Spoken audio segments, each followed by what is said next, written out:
So when your flesh doesn't get its way, it's uncomfortable for a little while, has its little fit. Come on, you all know how this works. How many of you have got a small child and you watch them throw a fit every time they don't get their way?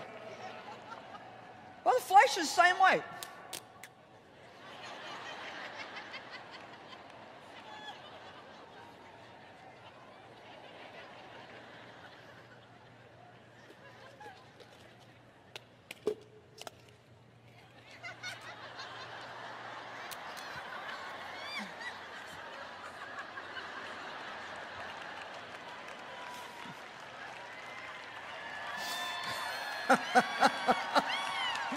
Do you have any idea how many days that I spent doing that? I'd go as far back in the house as I could get into the very back, smallest bathroom in the house, sit down on the floor in front of the commode of all places.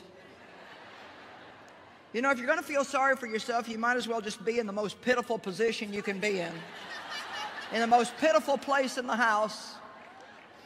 And just, if you're going to be pitiful, just be really pitiful. Just think all these hopeless thoughts, nothing good ever happens to me. I just work all week. Dave gets out with people, and I'm stuck here with these kids all the time. Then he comes home and watches football, and then he goes off and plays golf on the weekend, and I just clean and clean and cook and clean and pay the bills and count the money and cook and clean and cook and clean. I tell you what, I was one person that needed to get out of my tent. You know how the flesh is.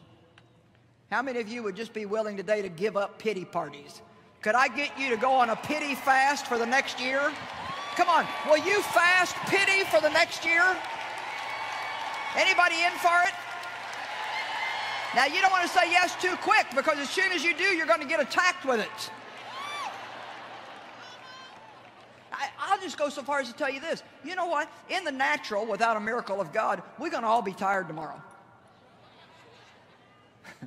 And you got to be really careful about your soul when you're tired.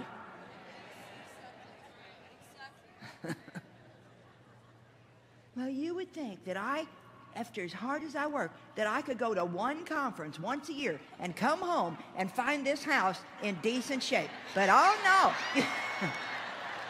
And you know, some of you have already made your mind up when you go home and go through the front door, if things are not the way you said they should be when you got home, that you are going to tell them a thing or two.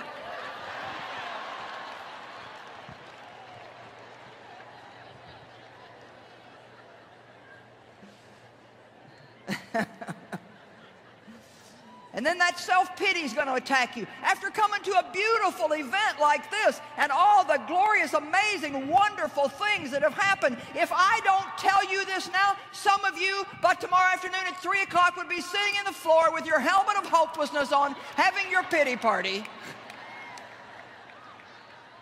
But not this time, because you're going on a fast.